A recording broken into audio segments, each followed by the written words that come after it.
In crypto specifically, without a community, you're nothing, especially if you're launching a token. The value of a token is very much lies in the value of your community. One, as a founder and as a team, when you're presented with these big corporations and it's like, hey, actually, like it's the other way around. It kind of puts you in the same playing field, I feel like. I think being a founder is like being a waiter in the sense that the guests are your community members and you just have to treat them the best way possible. Day zero, we opened our Discord and then we created this bond with the community. I have big convictions on AI, just like many people, but I had this conviction very early on. We don't focus on short-term goals. We don't focus on like short-term gains. We look at like the long-term vision, right? Like we said 1, 2, 3 KPIs, and like that's the core drive that we want to like go after. Do you come from an entrepreneurial family? All right, there we go. Lou, man, pleasure having you on, brother. How are you? Yeah, doing very good.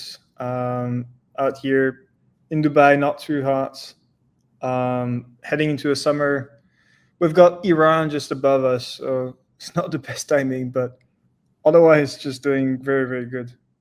That's good to hear, man. I can imagine it's getting super hot in Dubai. Like I said, I was there a couple months back, like a month or two ago, and it was already hot enough.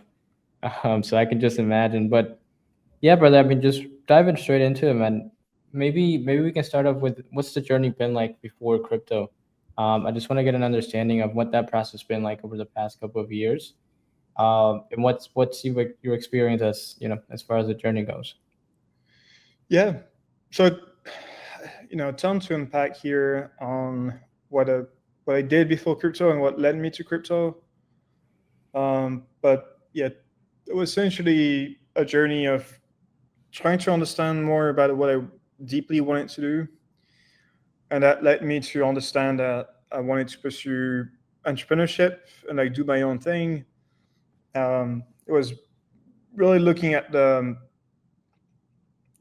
how just people would just go to work and like not find so much meaning there, and really wanted to have my own impact. And I found that building my own company was the easiest proxy to make an impact and to feel sort of fulfilled.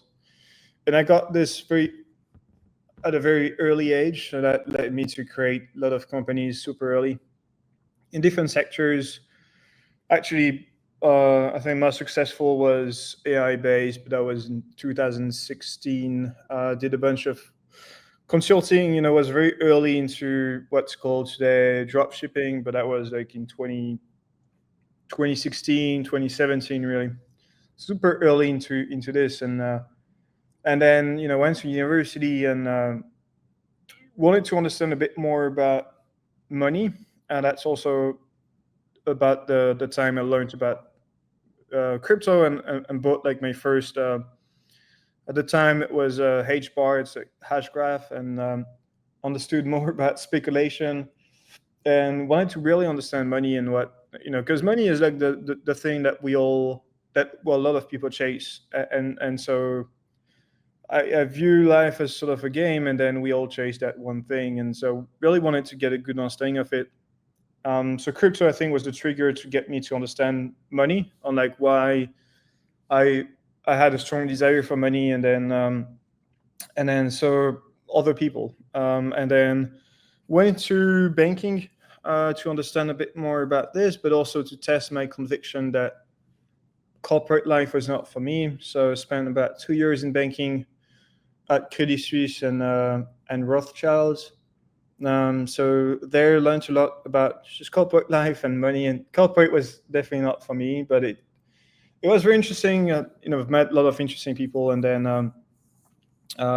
at the time was also very involved in crypto um, at different protocols, either working on the tech side or just community side, and then decided that it was time for me to commit to a much bigger venture, which turned out to be Xborg in 2022.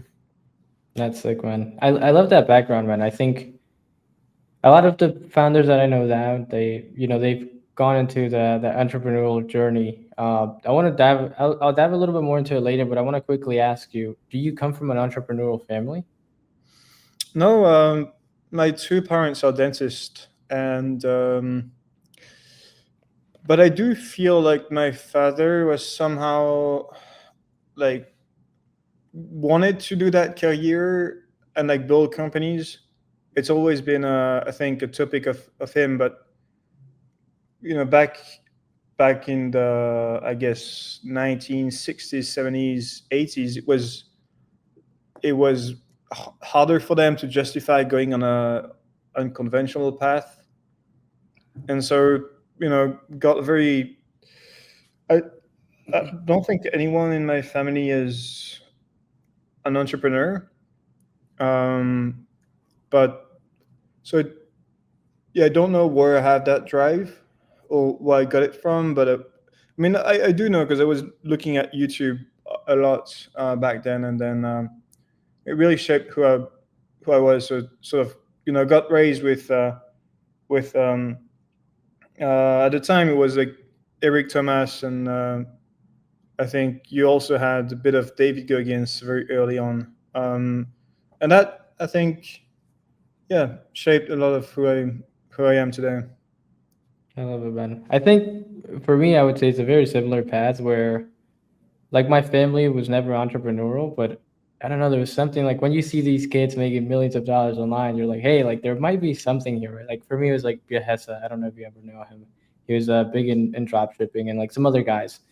But it's very interesting to see, man. So I want to ask you, right? So you built something that most people would dream of, right? You've built a company that's raised millions of dollars. You have a big team around you. How has it been as a founder of an early stage startup that's raised millions of dollars, grown a team, to the size that you guys have? Like, how's that process been like as a startup founder? Yeah, it's been so for the just a summary there. With I'm solo founder, um, but I I got a lot of help from Swissborg. It's a much larger company, and initially I started at Swissborg, and Xborg would definitely not be here without Swissborg initially. I think just to get that kick and that momentum. It's just been a very emotional journey and humbling journey so far, where you have a lot of ups and downs on the way. You, like the end game of a company is to create value, and by value I mean revenues and like essentially make money, and that's what a company should do. And so anything that's not making money is like, or generating revenues, to me is not real success. It's I view this more as a liability. So the more capital you raise, the higher the expectations, and put it differently, the higher the depth is that you have. And so I actually never view raising capital as like a good thing, because it only makes the the journey ahead much harder. And it's really like, it's when the actual tough things start, is when you raise capital. And so I've always approached that in a pretty humble way. And so the ups of like raising capital, like pre-sales, community round, it was fairly muted, because I know that our end game is making money and then being profitable. Um, and then, yeah, I think just very fortunate to have a great team around me, that believe in what we do, and believe in the vision that I put forward initially. It's, I think, just very grateful for this. But um, I actually don't consider what we've done as being a success until we will like profitable by an order of magnitude. Yeah. Oh, 1 second. I think you hear me all right, by the way, right? Yep, all good. Okay. I think the end goal of Web3 companies is to build sustainable businesses, but I think most of them, and I've seen this recently on the timeline, is like there's this company recently, I think it was Bodogos. They launched an NFT, they raised money from that, but they're launching a platform today where it's like, hey, it's $5 a month to come in. And some of the holders and some people on Twitter are like, hey, why are the holders paying $5 per month to use this product? And the truth is, like, Yeah. yes, they were able to inject cash into a company, but for a company to sustain long term, there needs to be some sort of revenue stream, right? And I think that's what a Yeah. lot of people, from an outsider's perspective, maybe don't understand in Web3. And I think you touched upon something that's very important, right? Like, there's a lot of up and downs when it comes to, like, especially in the industry that we're in, it's very, like, it moves very fast and there's a lot of up and downs. How do you manage to stay consistent through those up and downs and kind of like keep the team accountable and be like, hey, this is the mission that we have, this is the vision that we're trying to get to? How do you stay consistent with, like, the market shifts, like all these things that, like, Yeah. I outside things think that happen? I think you it's one is understanding why it happens, and I think one of my edge as a founder is I'm really interested in markets just by virtue of being in banking before, but I'm really interested in macro, and there's I guess a facet of me that's more into investing, and I got lucky or fortunate to do pretty well in crypto, and that I bring to the company, and so we have like a meeting every week with the team, and I bring my macro perspective on like this is what's happening in crypto, and so this is also what's happening to the token, or like this is what we can forecast, and so understanding the ups and downs in terms of price movement, it's been easy, mostly because we understand why it's going up or why it's going down, and so we can prepare mentally. But I think number one thing I keep telling the team is my North Star is revenue.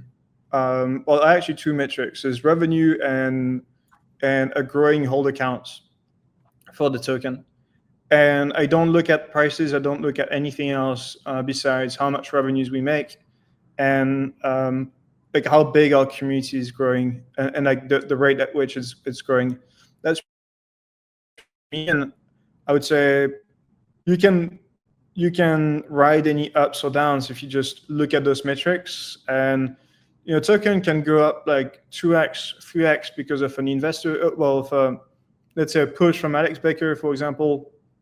But like my metrics are not going to move by that factor because I'm really just laser focused on revenue and the growing hold accounts.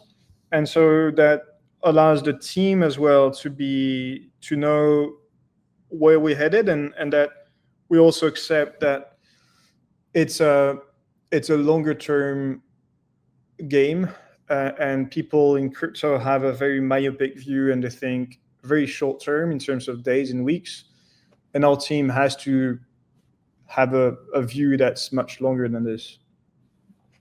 Yeah, I think a lot of project founders, uh, just I think that the problem falls within founders and also holders, which is that they're all sort of looking for the next big thing, like the next fast money that comes in.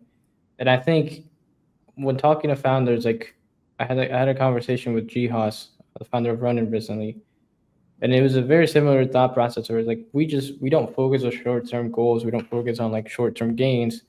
We look at like the long term vision, right? Like we said, 1, 2, 3 KPIs, and like that's the core drive that we want to like go after. Yeah. And I think you guys are approaching that the right way. I want to maybe switch it up just a little bit, and I want to ask you: do you think what you've done with Xborg in Web3 could be? You think you could have done the same in Web2, or do you think in Yeah. a world Our where you could go back, would it only still happen in Web3? Yeah. Yeah. I so um, we really leverage Web3 for capital formation. Like we never had any VCs, and we've built everything with our community, and the money that was raised is also from the community. So for as far as just getting off the ground and getting started, getting our first product out, we could have done the more Web2 routes, but I think we just have been harder initially.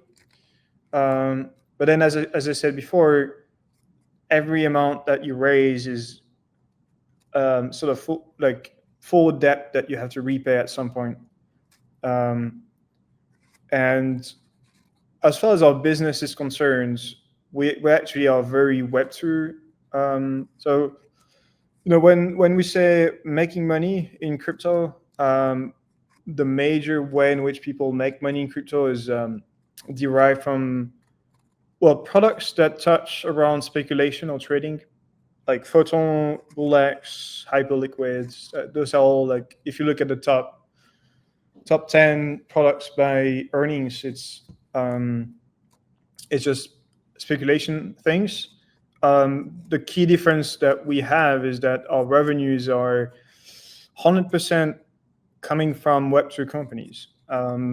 In that sense, whether we operate in Web3 or Web2 is not going to impact our revenue. And it's also was one of my desires going to the team and say, hey, we have to focus on non-cyclical revenues, and for that we have to go Web2, because it's we're praising a lot of revenue generating businesses in crypto at the moment, but it's also because the sector is hot, and us, it's more like we want to hedge against that and say we're not into the speculation aspect, we're not into gambling or any of that category, but we just want to build a sustainable business. And as you said, um, on this, I think, bogus thing, people in crypto are very they feel very entitled,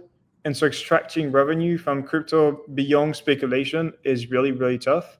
Whereas Web2 is obviously a much bigger market, and so one, like, our most successful product today is just a SaaS business, which for which we know Web2 companies are willing to pay a much higher fee than Web3 companies.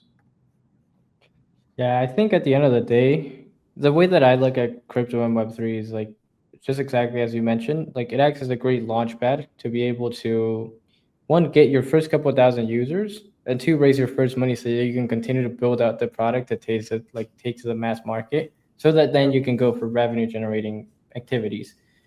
So I think that's always going to be the right approach. And I think for any founder that's starting today, I don't think they should focus on. I think yes, there's a lot of revenues to be made in Web3, but I think the real businesses are made in, outside of the small bubble. Yeah. But yeah, I mean, I wanted to ask you. I mean, it might be a bit of a tougher question in a way, but what's a belief you see to be true that most people try to avoid in Web3? Um, I would say, well, revenue is the sort of would be my direct answer, because, well, it's like, and the bogus thing is really aligned with this. It's in crypto. If you look at the top 1,000 tokens by market cap, like, I would bet that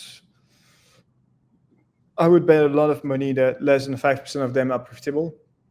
And so the belief that I hold is that, and that's, looking back at it, it's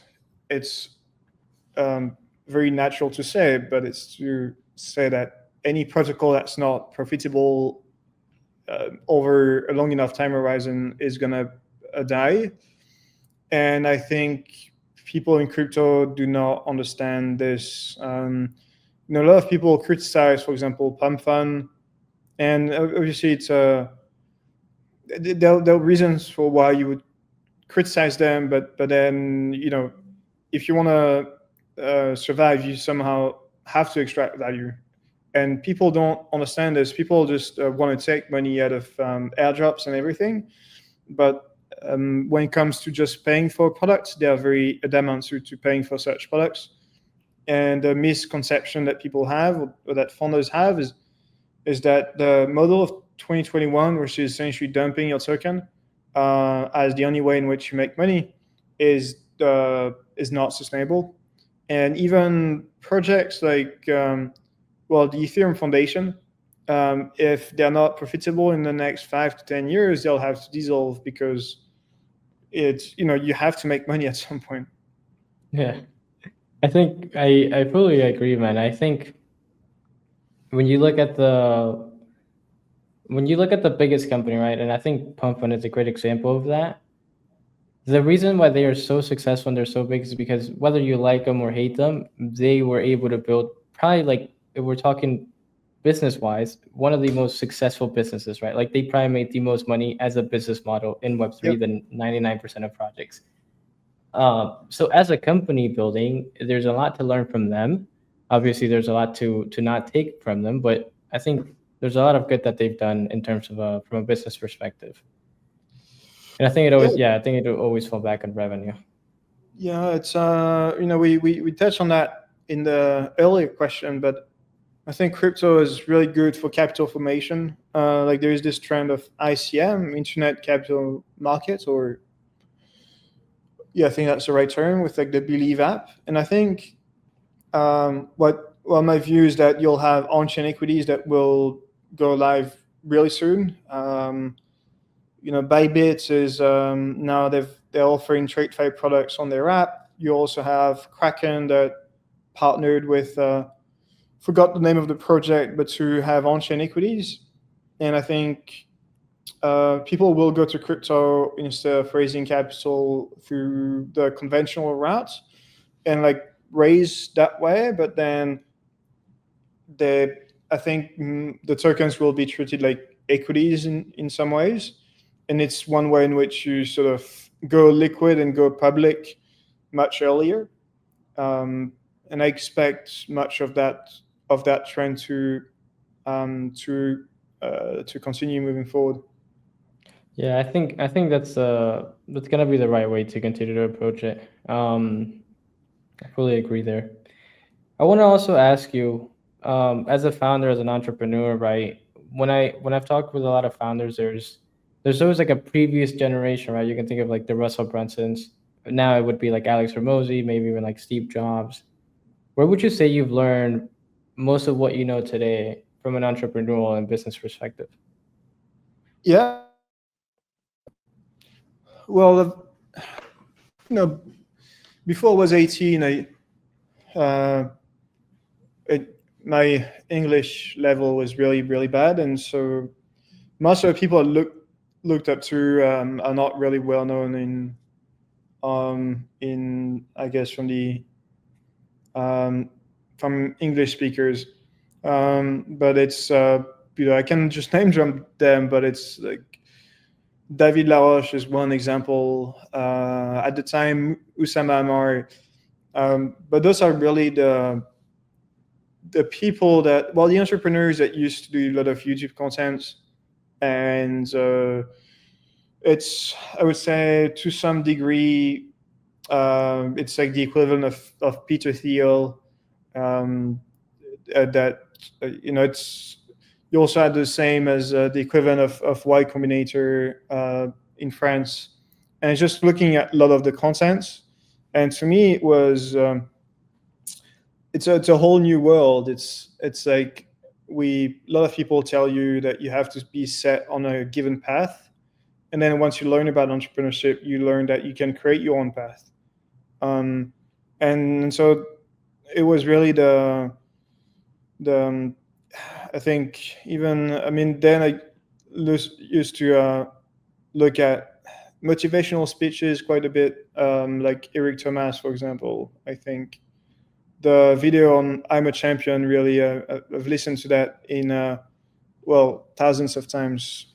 Um, but I think it's basically anyone that was doing a lot of content on YouTube around the year like 2016, 15, 17. That's really like the anyone that was there early on that was binge watching ton of that content in my own little room.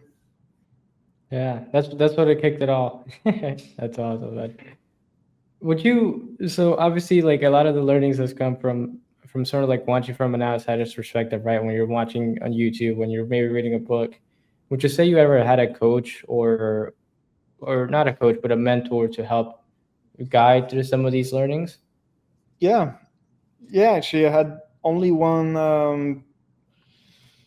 It was back when I was, I think, 1920 that we got into.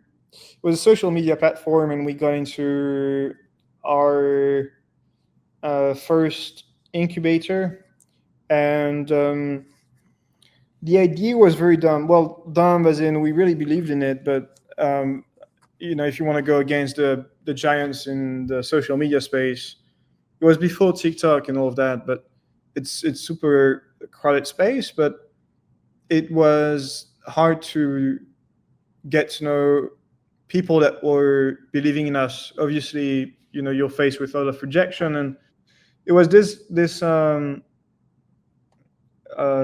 guy that really helped us. I mean, I've learned so much from him.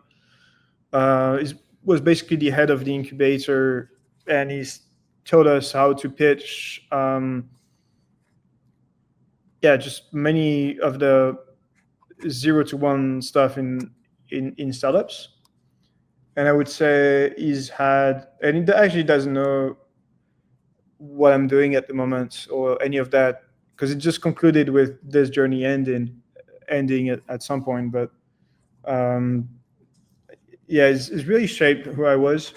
As in, it gave me a lot of faith that I could actually do it. And then it's entrepreneurship is like a craft, and you can get beaten down many times, but as long as you get back up and believe in yourself, and that guy specifically really believed in me and my co-founder at the time, and that was really I think that was the first time someone really believed in like my ability as an entrepreneur, and that I think gave me a lot of confidence that I somehow had something unique, and I was legitimate as an entrepreneur going forward.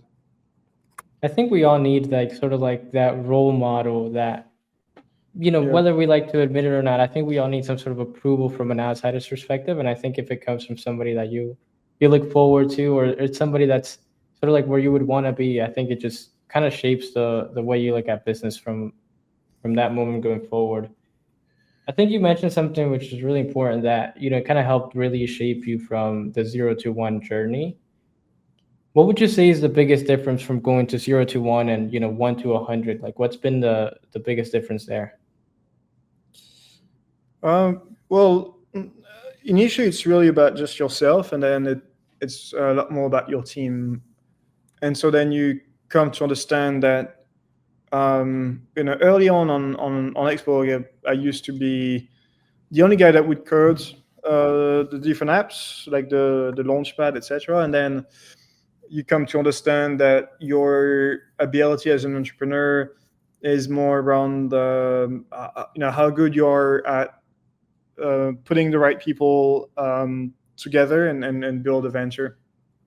Um, Also, pitching and raising money is part of the equation, but I think, yeah, 1 to 100, and I would say in the 100 we're like 1.1. Again, we're not profitable today, and that's like my goal for the year.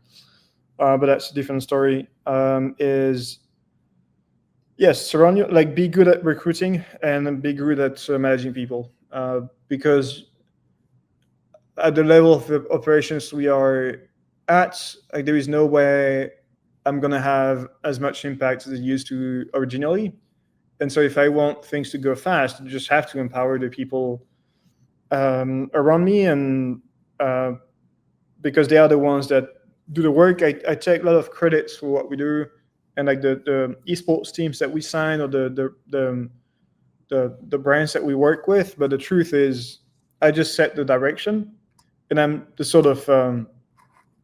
guy that motivates people, and then they essentially make it happen. Yeah, man, I love that. I think as a founder, as a CEO, your end job, right? Like you start off being very in the weeds, very like hands on, doing everything. Like you said, you were coding everything, you're making a launch pad. But as time progresses, your job becomes more from of kind of delivering and building things out to more so of a coach in some way, right? Like your end job is to motivate people, make sure they're getting things done, teach them how to get things done.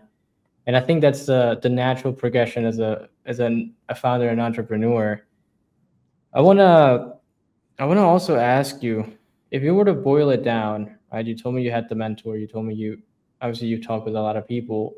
What would be the one piece of advice, or what would be the best piece of advice you've received before in the past? Yeah, actually, I was reflecting on this, and it's actually my mom that told me she's into astrology and like a lot of weird stuff. I mean, it's very much respect, but it's so sometimes she can see things in the future, and that turns out to be actually true. But the piece of advice she gave me, and it's sort of, it's not even an advice; it's more like what she saw in me, but that also ended up being a good driver. Is as simple as the only way in which you'll be successful is through hard work and not luck.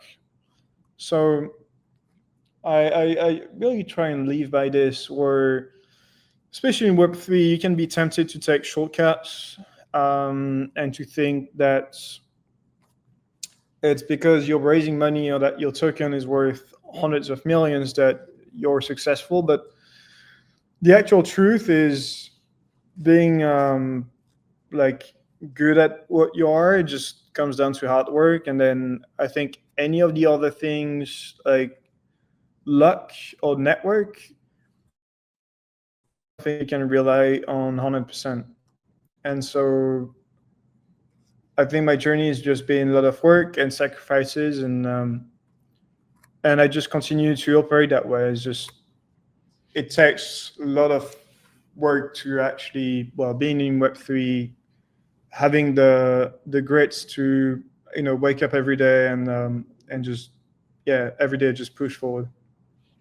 Yeah, man. I think what a lot of people miss out on is they believe that, like, I know some people, they believe that luck is what will get them to the next thing, but luck is I think luck can be built, right? Like luck is not something that just happens. I think luck is a mixture of, the hard work you put in and actually showing up every day. If you don't show up at the end of the day, you're never gonna get lucky.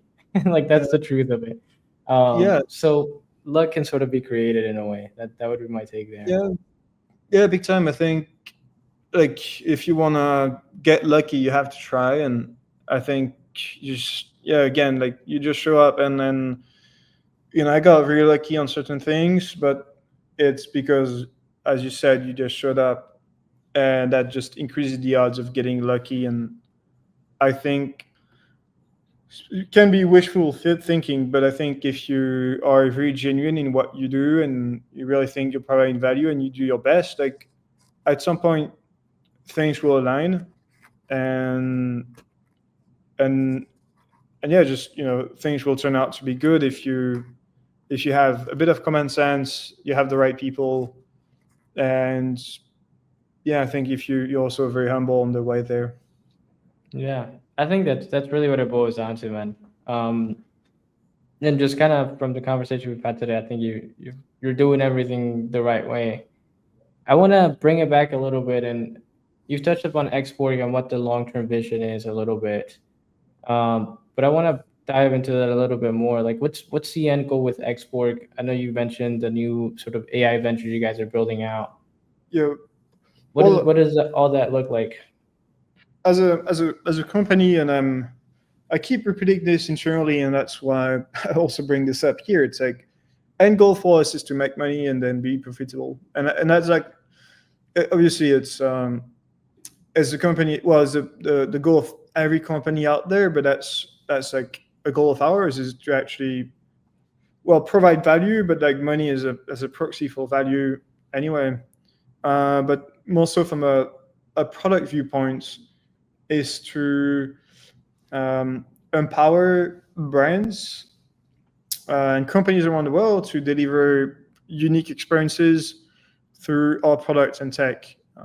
So Xborg is building this this large database of player credentials. So you have gamers that play and essentially building that CV for gamers, and that this will unlock the new era of experiences for you on the web, whether that's through LLMs or just traditional web search.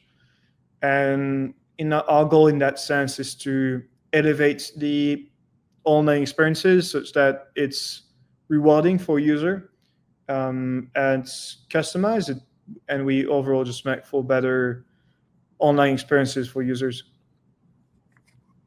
Yeah. Um, Maybe tell me a little bit more as well about the AI side of things. I know you mentioned you guys were doing something there. yep. What does that side of things look like as well? Yeah. So we've we've been on the sidelines as far as AI is concerned for about 2 years now, and we really wanted to. I have big convictions on AI, just like many people, but I had this conviction very early on, and we today we're very focused on scaling the Web2 side, like the SaaS that we've built, which is the most successful thing that we've built so far.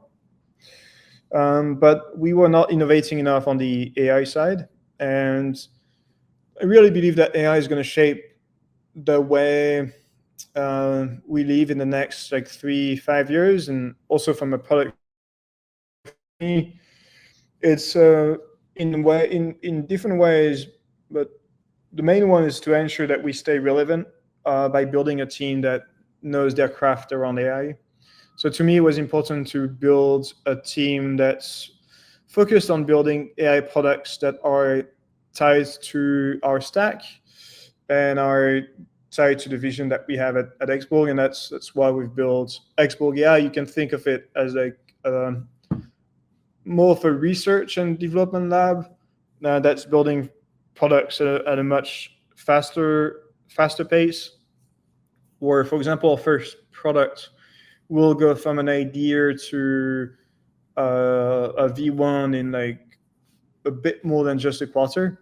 Um, and yeah, just essentially going fast and trying to break things. Many things will fail out of this, but we just want to experiment around AI. And the first product that we build will be built on top of the Hyperliquid stack. So we want to take the gamification aspect of markets and trading into Hyperliquid. So you have to view it as um, a gamified UI to develop an edge around markets, and that's built on top of Hyperliquid. Um, so it's less of a pure play gaming thing, but it's leveraging more of the speculation aspect of crypto tied with um, I mean AI systems. Yeah, I think it goes back to creating your own like just trying new things, breaking things, and just fixing things. And I think that's what business is.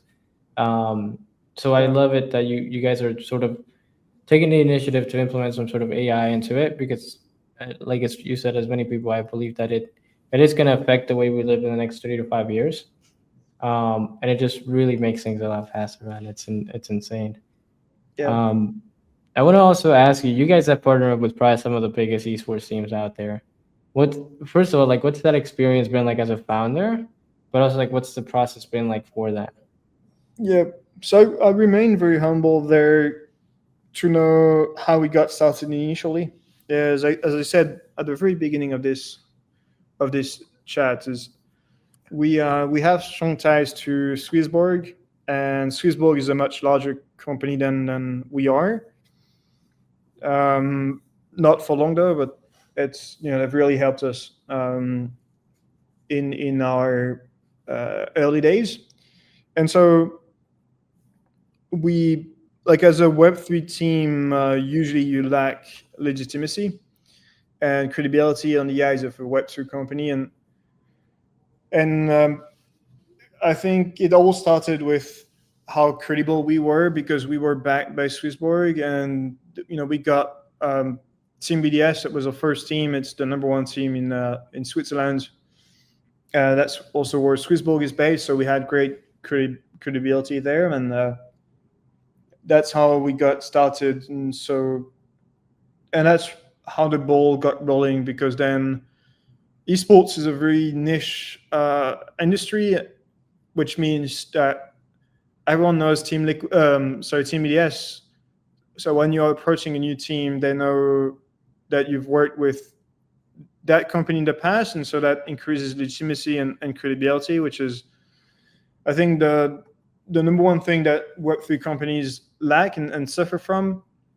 And so just be very fortunate and humble to say that we got lucky on Team VDS initially, and then have a we have a great BD team that's built ton of leverage on top of Team VDS. So then you have Team Liquid, then you have NIP, JDJ, Evil Geniuses, and then many other teams that are coming.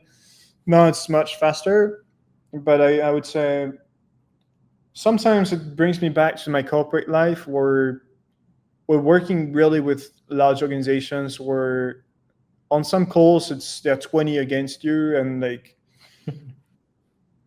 some, it's also, it's great because it's at both extremes, where cryptos you want everything to go fast, and in those businesses, let's say we get in touch with a team, we build a product, and then we launch. It can easily be a year. If working now with a Fortune 500 company, and the process takes a lot of time, and so it's also very, um, well, you just have to take it slow, and you have no choice there. And I think for the team, it's also in Web3. I think the bar is pretty low. Like the quality of founders compared to Web2 is actually pretty low. And I think sometimes in Web3 you can think that it's fine to have subpar products. Like when you look at the UX of some products, you can feel like it's very bootstrapped, and the quality of the product is not there anymore. But working with those companies means that you have so much expectations, and you have to just deliver your best. And I think that's how we should operate. But yeah, sometimes initially it was scary, because you're asking yourself if you're enough, and if you have the right talents to actually make them happy and like renew the contracts, etc. But then, yeah, then very fortunate to have a great team that made it happen. Yeah, I think as a founder, it's probably a really proud moment, right? Like you're in the gaming industry, you're talking to like some of the biggest esports Yeah, teams, and being able to close partnerships with these guys is probably like, oh, holy yeah. shit, like this actually happened. I think the way we do it is also different, because we get paid from those teams, and like I know, like all partnerships in esports were essentially sponsorship deals, and that's a whole different game, where you essentially pay to partner. For us, we get paid to partner, and so the value that you have to bring is so much different. For example, like Zai, for the gaming chain, they had on their X bio that they've partnered with, I think, Team Secret, but I can guarantee that this was a token deal, or this was they paid for that.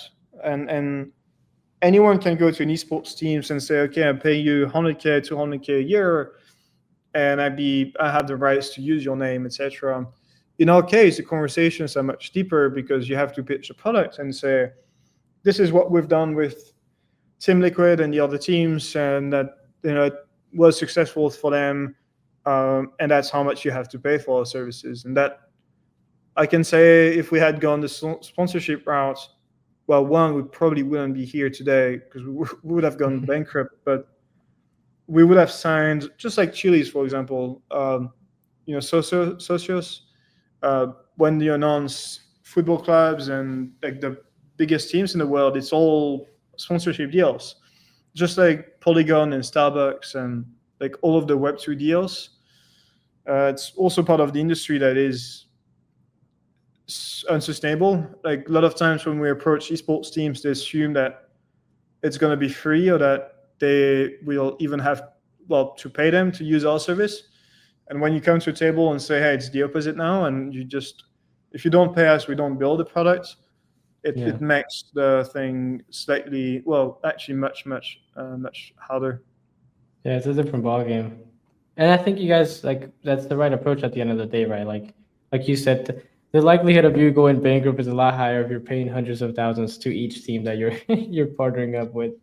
Yeah, Um, so it's interesting it, to see. it's it's also something that you have to educate your team around because, for example, if we were short-sighted and say, okay, we want the token to perform really well short term, the the easiest way to get there is to pay teams and then announce a lot of them. Like we could partner with the biggest football clubs in the world and announce like, I don't know, 20, 30 teams tomorrow.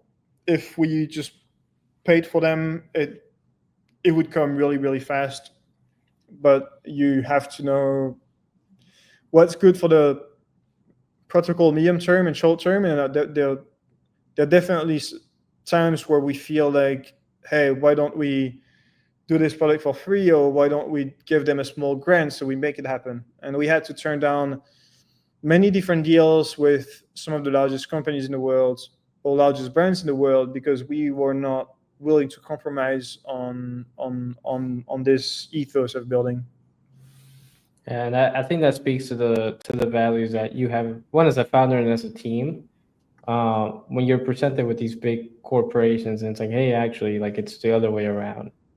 It kind Yeah, of puts you in the same playing field. I feel like.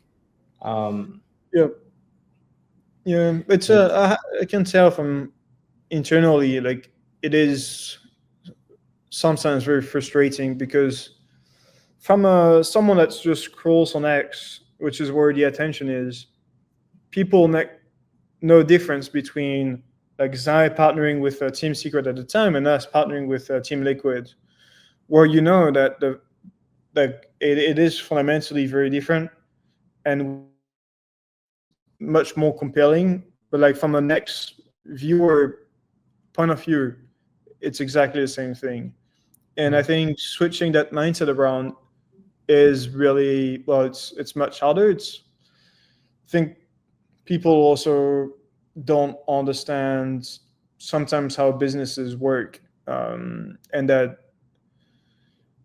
like it's obvious that all of the Web2 deals that happened in the last like 2 3 years, like 95% of them are just sponsorship deals, and it's just Web3 projects spending ton of cash on unsustainable sponsorship deals.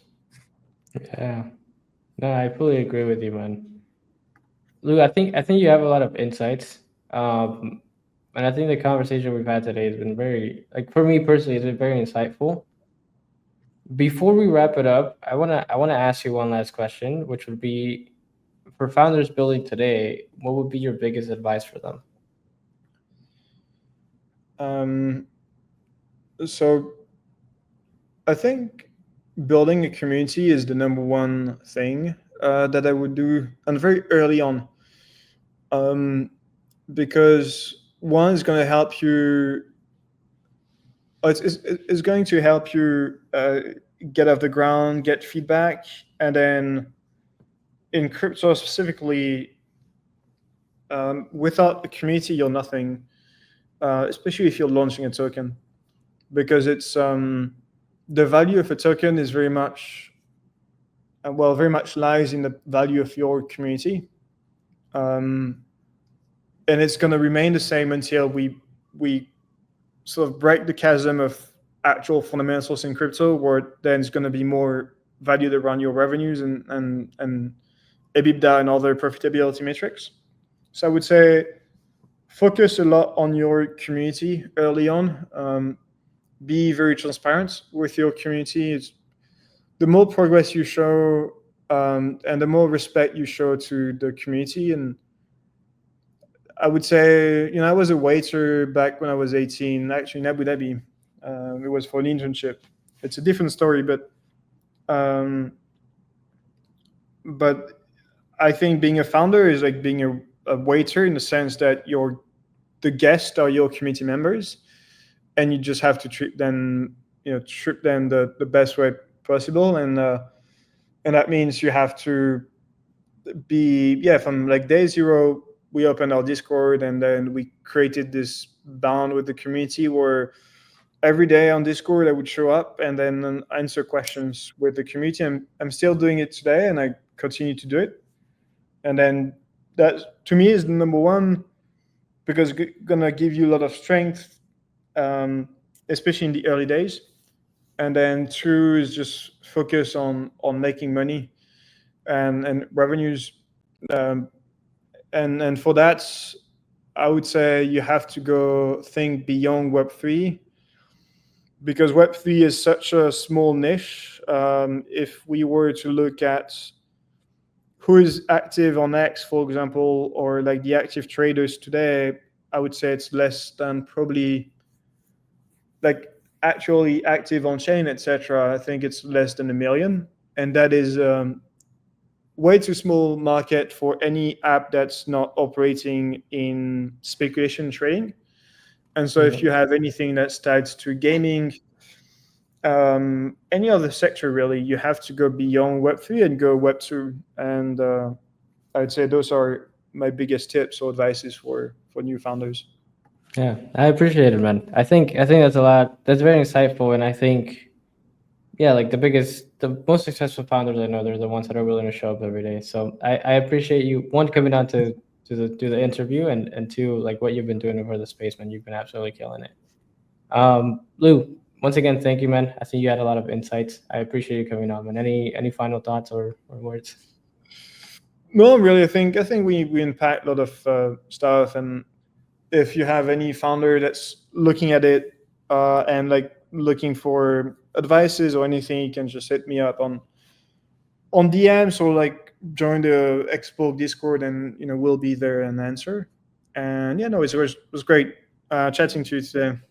Yeah, I appreciate it, man. We'll run it back sometime. And again, thank you for coming on, brother.